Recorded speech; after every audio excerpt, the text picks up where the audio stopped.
Assalamualaikum warahmatullahi wabarakatuh. Perkenalkan, nama Bapak Muhammad Rizky Al-Fajri, Bapak mahasiswa Pendidikan Matematika Universitas Muhammad Warman yang melakukan kegiatan PLP di SMA Negeri 8 Samarinda. Dan untuk hari ini dan 1 bulan ke depan, Bapak akan melakukan tim teaching bersama Ibu Sri untuk melaksanakan pembelajaran matematika di kelas ini.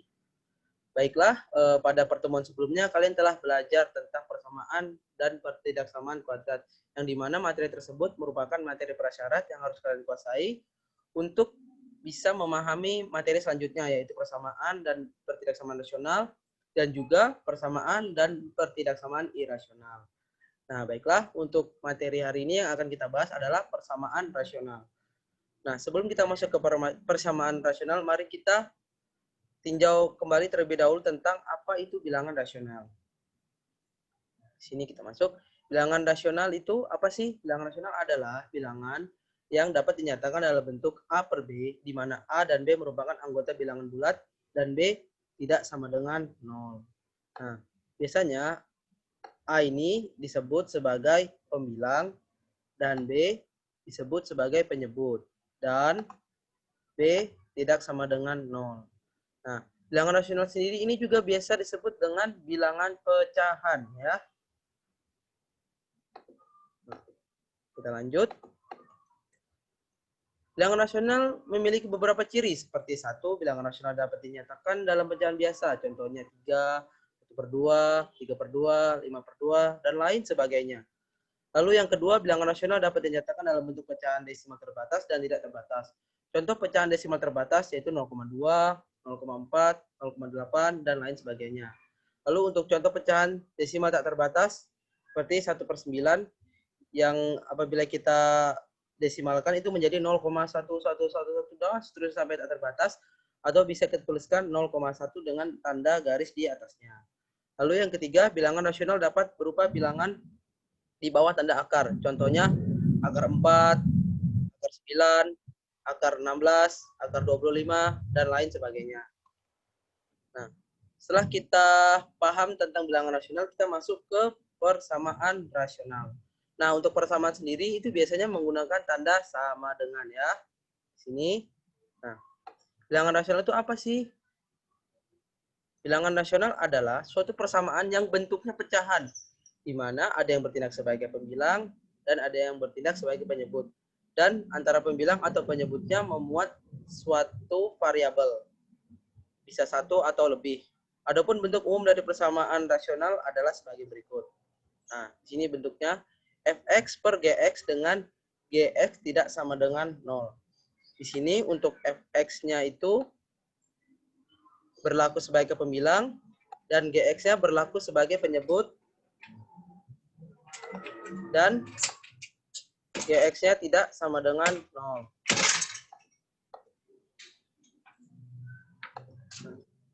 Nah, kita lanjutkan. Perhatikan beberapa contoh persamaan berikut. Untuk contoh yang pertama, 3x dikurang 2 sama dengan 6. Nah, kita lihat apakah ini merupakan contoh persamaan rasional? Tentu tidak. Mengapa demikian? Karena bentuknya tidak merupakan pecahan. Sedangkan untuk persamaan rasional tadi adalah persamaan yang bentuknya pecahan.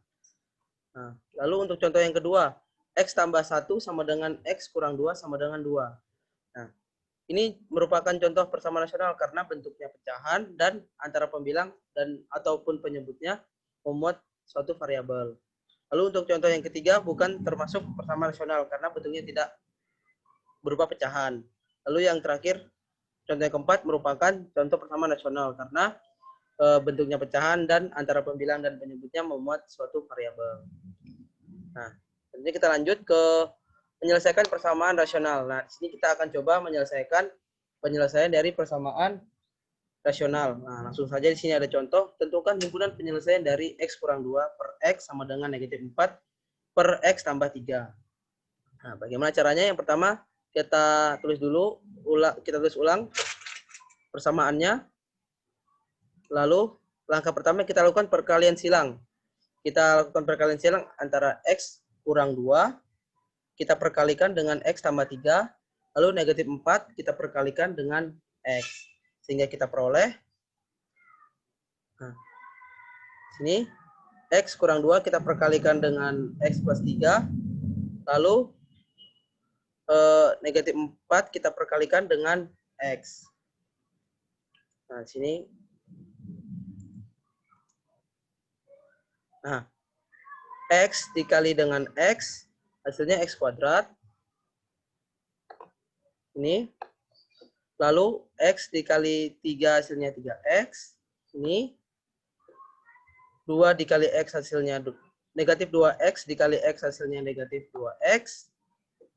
Negatif 2 kali 3 hasilnya negatif 6. Dan negatif 4 diperkalikan dengan X hasilnya negatif 4X. Selanjutnya.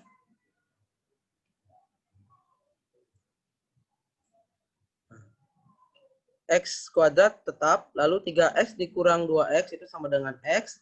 Negatif 6 tetap sama dengan negatif 4X. Nah, di sini kita lihat apakah ada unsur yang sama antara kedua ruas. Nah, kita lihat di sini untuk unsur yang sama yaitu X ya di sini ya. X di ruas kiri dan X di ruas kanan yaitu negatif 4X. Maka kita kelompokkan unsur yang sama tadi dengan cara kita pindahkan ruas, yaitu negatif 4X ini kita pindah ruaskan ke sebelah kiri sehingga kita peroleh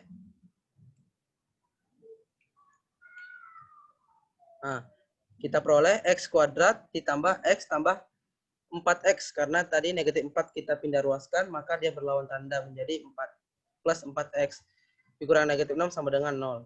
Kita peroleh X kuadrat ditambah 5X dikurang 6 sama dengan 0. Nah, kita peroleh bentuk persamaan kuadrat di sini, yang dimana dapat langsung kita faktorisasikan. Kita mencari dua buah bilangan yang apabila diperkalikan itu hasilnya adalah negatif 6, dan apabila diperjumlahkan hasilnya adalah 5. Sehingga kita peroleh di sini. Nah, X tambah 6 dan X kurang 1 sama dengan 0. Nah, selanjutnya kita operasikan sama dengan 0. Kita peroleh X tambah 6 sama dengan 0 atau X kurang 1 sama dengan 0. Kita operasikan lagi. Maka kita peroleh X sama dengan negatif 6 atau X sama dengan 1. Jadi, himpunan penyelesaian dari X kurang 2 per X sama dengan negatif 4 per X tambah 1 adalah negatif 6 dan 1. Selanjutnya, setelah kita dapatkan himpunan penyelesaiannya, kita buktikan apakah benar negatif 6 dan 1 merupakan penyelesaian dari persamaan X kurang 2 per X sama dengan negatif 4 per X tambah 3. Caranya, kita substitusikan negatif 6 dan 1 ke persamaan X kurang 2 per X sama dengan negatif 4 per X tambah 3.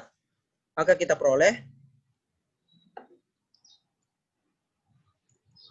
Nah, yang pertama kita substitusikan negatif 6. Kita ganti setiap variabel X ini dengan negatif 6 dan 1. Nah, X ini kita ganti dengan 1 ya. Oke.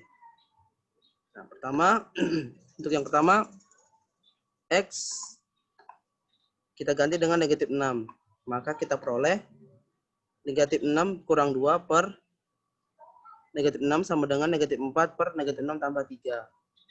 Nah, kita operasikan, kita peroleh di sini negatif 6 dikurang 2 negatif 8, lalu negatif 6 tetap, negatif 4 tetap, negatif 6 tambah 3 itu negatif 3. Nah, di sini kita lihat untuk negatif 8 per negatif 6 ini bisa kita sederhanakan lagi, yaitu kita bagi untuk pembilang kita bagi dengan 2 dan penyebut kita bagi dengan 2. Lalu untuk yang negatif 4 per negatif 3 ini kita lihat apakah kita bisa sederhanakan.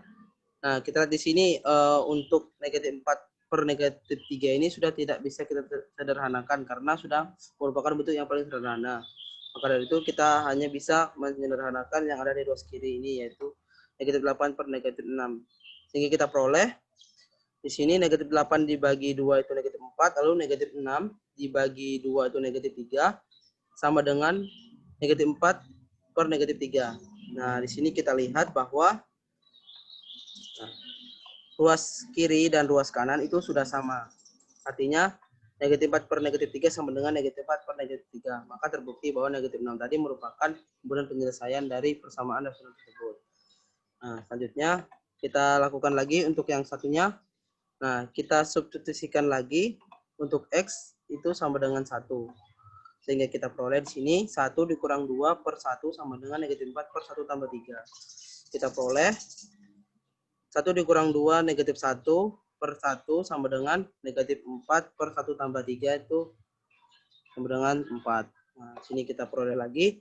Negatif 1 dibagi 1 sama dengan negatif 1 dan negatif 4 dibagi 4 itu sama dengan negatif 1. Sini kita lihat lagi bahwa ruas kiri itu dan ruas kanan sudah sama. Artinya negatif 1 sama dengan negatif 1. Maka terbukti juga bahwa 1 merupakan himpunan penyelesaian dari persamaan X kurang 2 per X sama dengan negatif 4 per X tambah 3. Baiklah, mungkin itu saja materi yang Bapak berikan hari ini. Silahkan disimak video yang pembelajaran yang Bapak berikan ini, dan jika ada tanggapan atau pertanyaan dari anak-anak sekalian, bisa langsung ditanyakan di WhatsApp grup. Dan untuk selanjutnya, dan nanti juga akan ada ada soal-soal latihan dan tugas yang akan Bapak berikan terkait dengan materi hari ini. Nah, harapan Bapak kalian tetap jaga kesehatan dan terus belajar, dan jangan lupa tetap jaga kesehatan kalian.